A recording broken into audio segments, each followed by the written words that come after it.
నమస్తే, welcome to our channel. నేను సిరి. తిరుమల తిరుపతి దేవస్థానం chairman ఎవరు కాబోతున్నారు? సో గతంలో అయితే చాలా మంది పేర్లు అయితే వినిపించాయి. మరి ఇప్పుడు ఈ నెల 29న ఒక జీవో అయితే రాబోతుంది. దాంతో అయితే ఎవరు అనేది అయితే తేలబోతుంది. మరి ఇంతకీ ఎవరు ఆ పర్సన్? సో ఈ అంశాన్ని మనకు వివరించడానికి మనతో పాటు ఉన్నారు ప్రముఖ senior journalist, political analyst CS Rao గారు. నమస్కారం సార్. నమస్తే సార్, ఇప్పుడు చూస్తుంటే తిరుమల తిరుపతి దేవస్థానం చైర్మన్ ఎవరు అనేది గత కొంతకాలంగా నడుస్తుంది. ఎవరికి వరిస్తుంది అది ఆ పదవి అనేది. ఇప్పుడు మరి ఎవరు అనేది అంటే ఈ నెల 29న ఒక జీవో రాబోతుంది. దీంతో అయితే తెలుస్తుందా ఇంతకీ ఎవరు ఆ పర్సన్? సో నామినేటెడ్ పోస్టుల కోసం అందరూ వెయిట్ చేస్తున్నారు. ఆంధ్రప్రదేశ్లో ఉండేటువంటి లీడర్లు, అలాగే తెలుగుదేశం పార్టీకి సంబంధించిన సానుభూతి పనులు కానీ, లేదా తెలుగుదేశం పార్టీకి బ్యాక్ ఎండ్లో పనిచేసినటువంటి వాళ్ళు కాదు, వీళ్ళందరూ కూడా వెయిట్ చేస్తున్నారు. దానికి ఒక సిస్టమ్ని పెట్టుకున్నారు అధిష్టానం, ఎవరిని ఎంపిక చేయాలి అనే దాని మీద. అది ఐవీఆర్ఎస్ సిస్టమ్ అనేది పెట్టుకున్నారు. ఈ ఐవీఆర్ఎస్ సిస్టమ్ ద్వారానే రీసెంట్గా జరిగినటువంటి ఎన్నికల్లో అభ్యర్థుల ఎంపిక కూడా చేశారు, సక్సెస్ అయ్యారు. 164 మందిని గెలుచుకోగలిగారు కూటమి తరఫు నుంచి.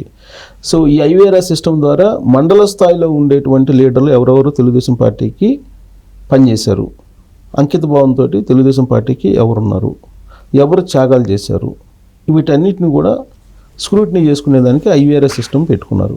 దాని ద్వారా క్షేత్రస్థాయిలో ఉండేటువంటి ప్రజల యొక్క అభిప్రాయాన్ని తీసుకుంటున్నారు. ఏ లీడరు ఎలాంటి వాళ్ళు, పలానా లీడర్కి ఏ పదవి ఇవ్వాలి, ఇలాంటి అంశాల మీద వాళ్ళు ఒక వారం రోజుల నుంచి ఈ ప్రాసెస్ జరుగుతుంది.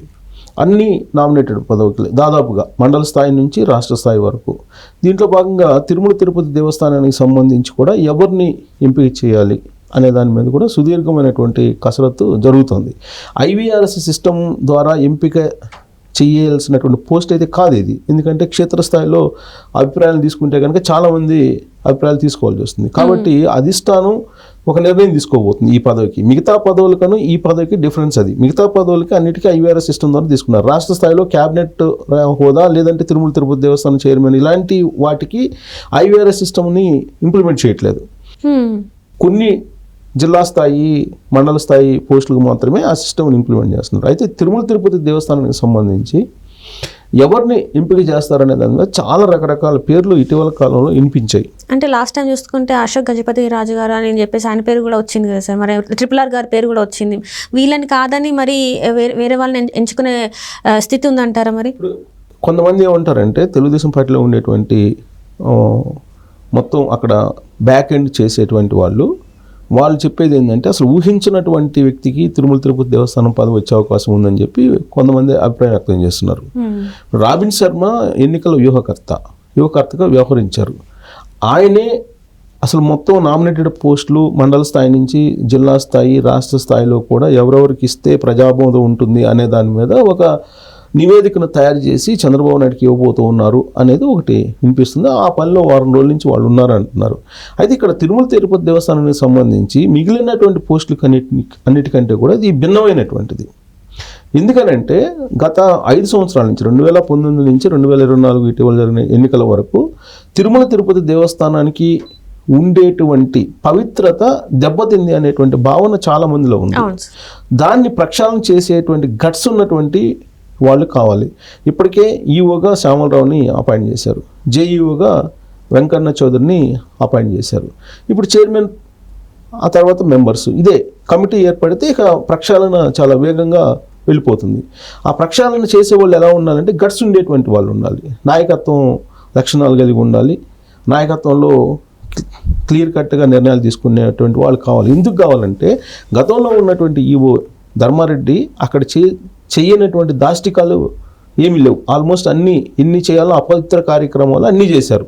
ఆగమ శాస్త్రానికి విరుద్ధంగా ఏం చేయాలో అన్నీ చేశారనేది ఉన్నటువంటి ఆరోపణలు. ఆల్రెడీ ఇప్పుడు ఎంక్వైరీ కూడా వేశారు అతని మీద, విజిలెన్స్ అండ్ ఎన్ఫోర్స్మెంట్ ఎంక్వైరీ కూడా వేయడం జరుగుతుంది విచారణ. కానీ అక్కడ జరిగినటువంటి అపవిత్ర కార్యక్రమాలు ఏవైతే ఉన్నాయో వాటన్నిటినీ స్టడీ చేసి ప్రక్షాళన చేసి ప్రపంచ ఆధ్యాత్మిక కేంద్రంగా ఉన్నటువంటి తిరుమలని, ఆ పవిత్రతని కాపాడేటువంటి వాళ్ళు కావాలి. అంత గట్స్ ఉన్నటువంటి వాళ్ళు ఎవరు అనే దాని మీద చాలా పేర్లు వినిపించాయి ఇప్పటి వరకు కూడా. ఇందాక నువ్వు అన్నట్టు తిరుమల వినిపించింది, తర్వాత అశోక్ గజపతి రాజు గారు వినిపించింది, తర్వాత మాజీ తెలుగుదేశం పార్టీ అధ్యక్షుడు కళా వెంకట్రావు మాట వినిపించింది. ఇలా సీనియర్లు చాలామంది ఉన్నారు, చాలామంది వాళ్ళ పేర్లు కూడా వినిపించాయి. అయితే ఇక్కడ ఎవరికి ఇచ్చే అవకాశం ఉంది? ఆల్మోస్ట్ ఫైనల్కి వచ్చేసింది. ఎన్ని పేర్లు రకరకాలుగా సోషల్ మీడియాలో రావటం, ట్రోల్స్ కావడం ఇవన్నీ జరిగాయి.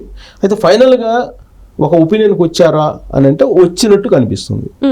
ఆ ఫైనల్ ఒపీనియన్ ఎవరికి ఇచ్చేటువంటి అవకాశం ఉంది అని అంటే, ఒకటి పొలిటికల్ కోణంలో నుంచి ఆలోచిస్తేనేమో కళా వెంకట్రావుకి అది ఫైనల్ అయ్యేటువంటి అవకాశం ఉంది అనేది వినిపిస్తుంది.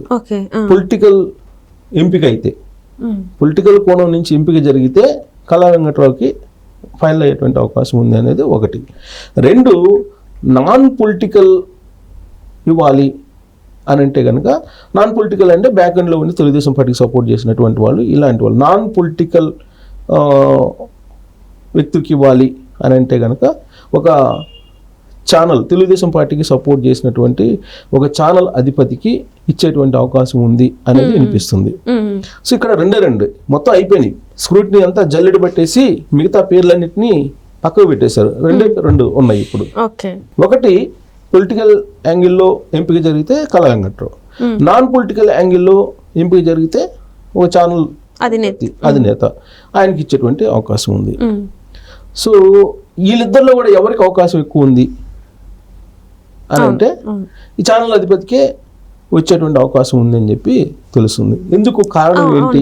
ఎందుకంటే మీరు అన్నట్టు కళా వెంకట్రావు గారు ఫస్ట్ నుంచి వెళ్ళి ఉన్నారు, సీనియర్ కూడా పార్టీలో సీనియర్ కూడా. సో ఇప్పుడు నేను చెప్పేటువంటి ఆ ఛానల్ అధిపతి కూడా పార్టీలో ఉన్నాడు. ఆయన ఎన్టీ రామారావు టైం నుంచి పార్టీలో ఉన్నారు, పార్టీకి అంకిత భావంతో పనిచేశారు అప్పటి నుంచి. సో పైగా ఈ మధ్యకాలంలో 2019 నుంచి 2024 ఎన్నికలు, ప్రస్తుతం తెలుగుదేశం పార్టీ సానుభూతి పరునిగా ఉన్నారు. ఆయన అమరావతి రైతుల పక్షాన్ని నిలిచాడు. అమరావతి రైతులతోటి ఆయన అడుగు వేసి తన సంఘీభావాన్ని కూడా వ్యక్తం చేశారు. అంటే తెలుగుదేశం పార్టీలో ఉన్నట్టు ఆయన. సో ఆయనకి ఎందుకు ఇస్తారు, ఆయనకి ఎందుకు ఫైనల్ అయ్యేటువంటి అవకాశం ఉంది?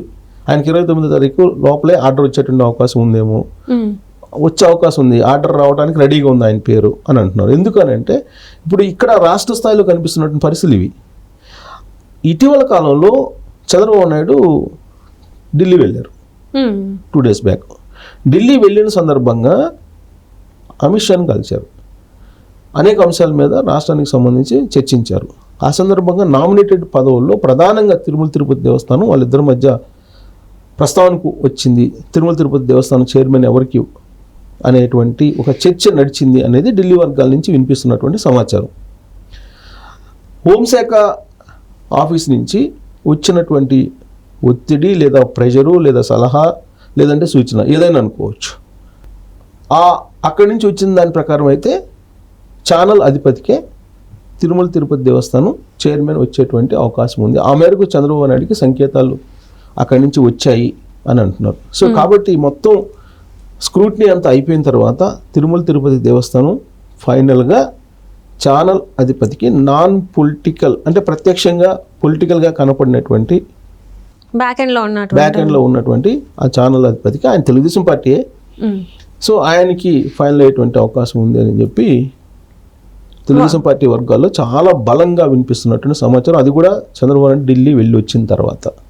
సో ఇది 29వ తారీఖు ఆయన పేరు అఫీషియల్గా జీవో రూపంలో రాబోతుందని చెప్పి మనం ఒక అంచనాకి, ఒక ఒపీనియన్కి ఫైనల్గా రావచ్చు. Right sir, right. Thank you so much sir. Thank you.